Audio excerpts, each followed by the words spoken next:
La troisième règle disait simplement « Écoute les animaux ». Pas d'explication, pas d'exemple, juste cette phrase.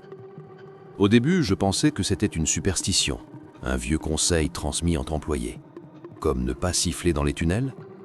Mais plus on descendait, plus je remarquais une chose. Les animaux étaient toujours là avant nous. Des chats surtout. Ils marchaient sans bruit entre les murs d'ossements. Ils n'avaient pas peur, comme s'ils connaissaient déjà chaque détour. Lina disait que tant qu'un chat traversait notre chemin, on pouvait continuer. C'était presque rassurant.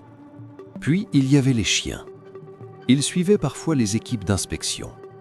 Jamais agressifs, jamais bruyants, mais toujours attentifs. Et plus profond encore, les chauves-souris.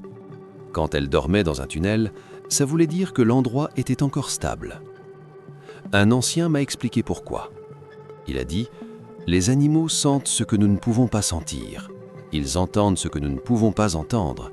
Et surtout, ils savent quand il faut partir. » Le problème, c'est le jour où ils ne sont plus là. Ce jour-là, une nouvelle guide est arrivée en pleurant. Elle tremblait tellement qu'elle n'arrivait pas à parler.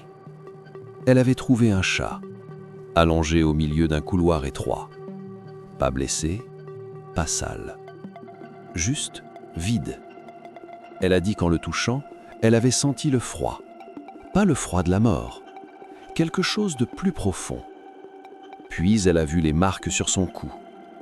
Et elle a vu une main pâle tirer le corps dans l'ombre. Quand elle a fini de raconter, personne n'a posé de questions. Parce que tout le monde savait ce que ça voulait dire. Un animal mort dans les tunnels, ce n'est pas un accident. C'est un avertissement.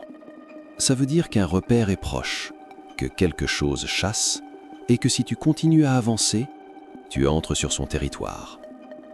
C'est ce jour-là qu'on a commencé à préparer la 4e règle. Celle qu'on espérait ne jamais appliquer.